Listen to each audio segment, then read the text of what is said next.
The Art of Living, 18, Virtuous Anger, Sinful Anger. Is it ever okay to be angry? At first glance, Jesus might appear to be offering two contradictory messages about anger. On one hand, in the Sermon on the Mount, Jesus compares the punishment for anger with the judgment facing murderers. You have heard that it was said to the men of old, "You shall not kill, and whoever kills shall be liable to judgment. But I say to you that everyone who is angry with his brother shall be liable to judgment." Matthew chapter 5, verse 21 through 22. On the other hand, he himself seems quite angry at times. For example, he storms into the temple in Jerusalem, overturning the tables of the money changers and condemning the sacred place. See Matthew chapter 21, verses 12 through 13. And later that same week, he seems very angry with the Pharisees as he pronounces a series of woe on them, even calling them children of hell. Woe to you, scribes and Pharisees, hypocrites, for you traverse sea and land to make a single proselyte, and when he becomes a proselyte, you make him twice as much a child of hell as yourselves. Matthew chapter 23, verse 15. What are we to make of these apparently conflicting biblical passages about anger? Crime and punishment. Anger is a desire to punish. When there is an injustice, one desires to set things right. As a passion, anger itself is neither good nor evil, but it's a powerful passion that needs to be moderated by temperance, which is why Aquinas places his teachings on anger in this section. Let's first consider how anger can be noble if it is directed toward maintaining justice and correcting vice. Such virtuous anger can spur us on to set things right and protect others from harm. In this case, anger is not so much about getting even with the person who hurt us as it is about seeking the good of the community and even the good of the person being punished. This seems to be the kind of anger Jesus has in his confrontation with the Pharisees in Jerusalem. It is his last showdown with his chief opponents who have rejected him as Messiah and are about to bring him to death. In order to show very clearly how dire their situation is, Jesus, out of great love for them, sternly warns them of the deadly path they are pursuing. If they persist in their rejection of the Son of God, they will close themselves out of the very kingdom Jesus wants to offer to them and will lead many of their followers with them on this ill-fated path.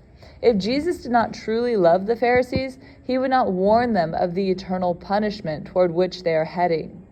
Jesus' anger thus is rooted in love, in desiring what is best for them, as he hopes this clear warning might lead some of them to repent. Being angry about the right thing and in the right way is virtuous, but avoiding anger at all times is a sign of weakness. St. Thomas Aquinas notes how it is a vice not to get angry over things one should. He calls it unreasonable patience. A failure to correct the unjust and punish them encourages the wicked to persist in their evil deeds, since there are no reprimands for their actions. It also causes confusion in the community over what is truly right and wrong, and may lead even good people to do evil. Take, for example, the problem of abortion. The killing of innocent babies in the womb is one of the gravest injustices of our times. Thousands of babies are killed each day by abortions in the United States alone. We should be angry about this. We should seek to outlaw abortion in order to protect human life. Yet when Christian leaders fail to condemn abortion, the governmental policies that support it, the abortion industry is encouraged to further its evil practices, and even more women and children suffer. Moreover, Christians themselves will become softened and increasingly apathetic about the pro-life cause if they perceive their leaders take a lukewarm stance toward this issue. Some Christians might even become confused on the matter and wonder whether abortion really is such a serious moral issue if their own leaders don't talk about it with great clarity and urgency. Disciplining children. The vice of unreasonable patience also can be found right in our own homes, in our own hearts as mothers and fathers. While sinful anger can be a problem for some parents, The failure to discipline children is a serious issue for others. Remember, anger itself is a desire to punish, and it can be used for good if it is rooted in love for the community and for the person who has done wrong.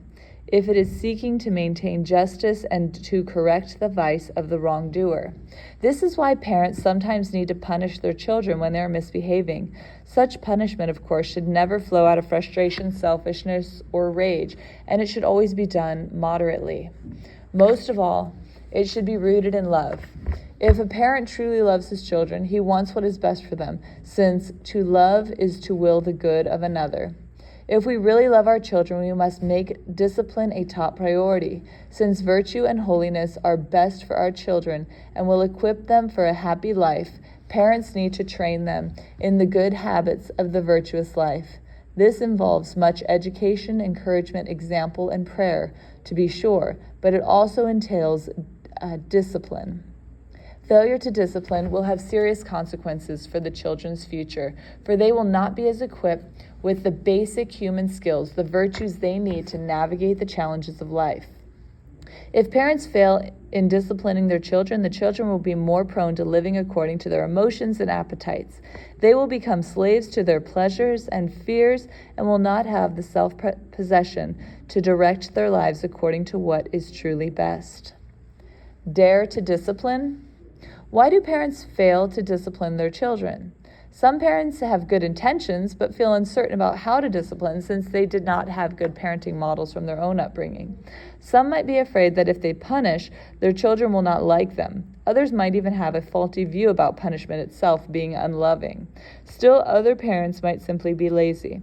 They know discipline is important, but constantly staying on top of their children's moral development, which is a perpetual endeavor, and doing so in a loving, rational way is quite demanding. When there's a cry of injustice between siblings in the basement, or a certain tone of voice with a child in the kitchen, or a discipline issue brewing in the living room, it's tempting to downplay it or ignore it altogether. Indeed, it is easier to continue to watch that game on TV or talk to our friends who are visiting or stare at our phones than it is to drop everything to deal with a misbehaving child. But such self-centered laziness on the parent's part only hurts the child. Small acts of misbehavior typically do not go away on their own. When we fail to take time to discipline children calmly but firmly on smaller matters that pop up in the day, unruly patterns of conduct are reinforced and the situation gets progressively worse. And when things finally spin out of control, the inattentive parents often end up yelling at their children in frustration, as if the problem is primarily the children and not their own selfishness and negligence in discipline. The parents valued whatever was happening on their phone, in the game, or in the conversation with a friend more than taking the time to discipline their children and form them in character. Sinful anger. Next, let us turn our attention to sinful anger. While being angry over the right thing is important, we want to steer clear of the many ways our anger can lead us to sin.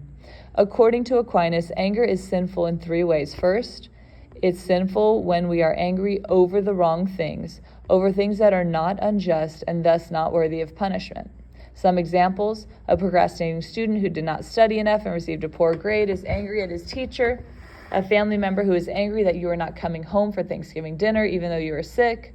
A child who is angry because you asked him to pick up his toys. None of these people have a just cause for anger. Their anger is sinful, for they are angry over the wrong things. Another way we might fall into sinful anger is in our intentions. When someone hurts us or upsets us, we might be driven by a vindictive attitude that wants to see that person suffer. Part of us might wish that person failure or harm. We might hope his wrongdoing will be exposed, not for his own good, but merely because we want to see his demise. Virtuous anger, however, seeks the well-being of even one's enemies. Thus, the virtuous man hopes those who do evil will repent of their wickedness and return to what is good. But when we are sinfully angry, we do not care so much about the soul of the person who hurt us. We just want to see him get what he deserves. Third, our anger can be immoderate and sinful if it is too fierce. This can happen in 2 ways. Without saying a word or inflicting any physical harm upon others, we can be too severe internally in our thoughts. We might hold a grudge, have too great a displeasure towards someone, or secretly wish a person harm. Immoderate anger also can manifest itself externally in the way we act toward a person who upset us. We might respond in a fury over a small matter. We might punish a child too severely, or we might not even offer basic courtesy toward the person who hurt us. Anger as a capital vice. Sinful anger in any of these forms is a capital vice, which means it likely will give birth to many other vices in our thoughts, words, and actions. First, sinful anger tends to feed hate-filled thoughts about someone. We start to have a strong displeasure towards this person. Whenever we see this person, hear his name mentioned, or think of this person, bad thoughts about him brood in our heads. Even though this person has done unjust deeds, he is still a child of God whom we are called to love. Sinful anger might also cultivate ill will toward the person. We hope bad things happen to him. We might even imagine ourselves getting vengeance, dreaming about the person's downfall, or start plotting against him and hoping for his demise. If we ever notice these patterns developing in our thoughts, we want to bring them quickly to light. Bring them to confession. Tell your spiritual director, you don't want these sinful thoughts to fester. When we notice these thoughts, we should say a short prayer for the person, asking God's blessing upon him and thanking God for some good qualities the person possesses. We want to counter those hate-filled thoughts with love. But what about people who have seriously injured us? Do we need to have pleasant thoughts about them? This is an important question. We're not called to like everyone, but we are called to love everyone. There are certain people who may have inflicted deep wounds on us, and it may not be in our power to take delight in the thought of those people. But we are still called to love them. And remember, love is not about a feeling. To love is to will the good for another person. We might not be able to have warm feelings about the people who injure us, but we can and we must still love them. That much is in our reach. We can desire what is good for them. We can pray for them. We can wish them well in their marriages, families, in their friendships, in their relationship with God. We can ask God's blessing upon them. That much, at least, we can begin to try to do. It's so important to stay on top of our thoughts about other people. If you ever notice yourself having negative thoughts about someone, say a short prayer for him. Make an act of the will to tell God you wish that person well, that you wish blessing upon him. And if even that is too hard to do at the present, at least tell God that you want to be able to get to the point of wishing that person well. Ask God for the grace to love this person. Even just that small act of the will on your part, that small act of love, has the power to start driving the demons of hatred away from your heart and filling it with the loving mercy of God. Anger in words and deeds. Sinful anger also can lead to sinful speech.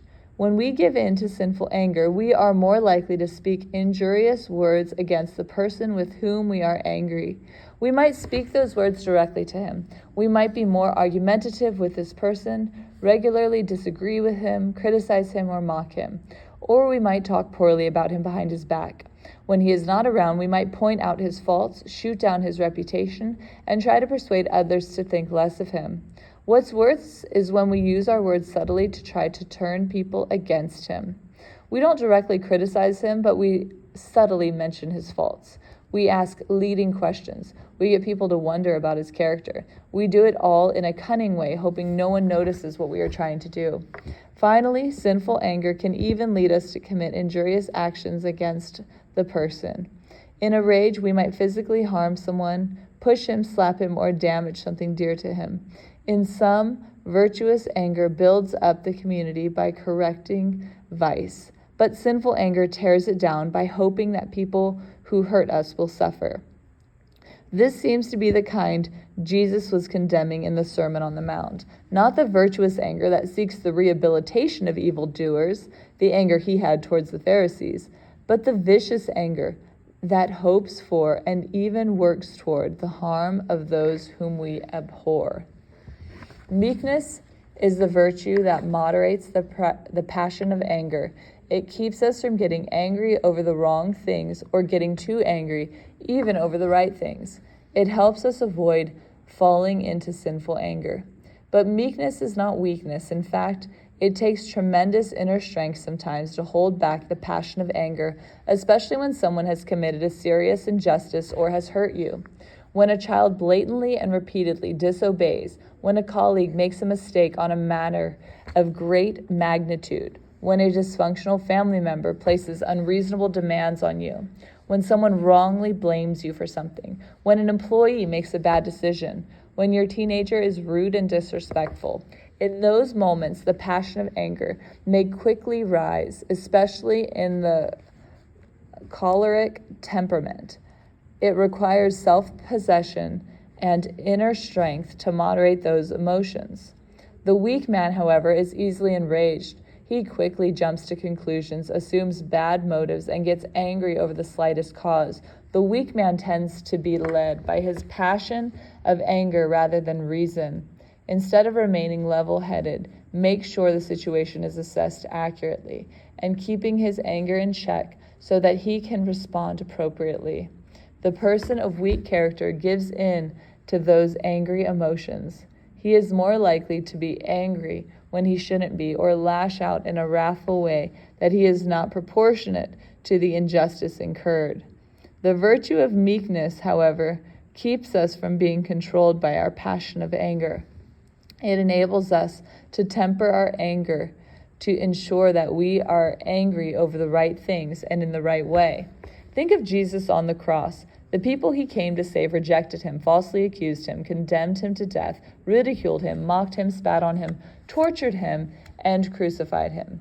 Even with all these injustices hurled against him, he still moderated his anger. He remained level-headed, saw the situation for what it was, and understood that the people did not realize the gravity of their actions. Most criminals, when they were crucified, cried out in anger, cursing their executioners, cursing the people watching, even cursing the day they were born. Jesus, however, did none of these things. He exhibited a powerful meekness. Instead of crying out in wrath, he cried out with a prayer for the very ones who crucified him.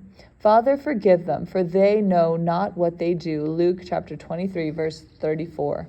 On Calvary, Jesus modeled the perfect strength and self-control of meekness. Reflection questions. Anger is a desire to punish, to set things right when there has been an injustice. What is the difference between sinful anger and virtuous anger? Read Matthew chapter 5, verse 21 through 22. What kind of anger is Jesus condemning in these verses? How is it different from the anger Jesus himself displays in Matthew chapter 21, verses 12 through 13? What weakness do you tend to struggle with more? Sinful anger, getting angry over the wrong things or in the wrong way, or unreasonable patience, not getting angry over or holding others accountable for the things you should? Meekness is the virtue that moderates our passion of anger. Read Luke chapter 23, verse 34. How did Jesus exemplify this virtue on Calvary?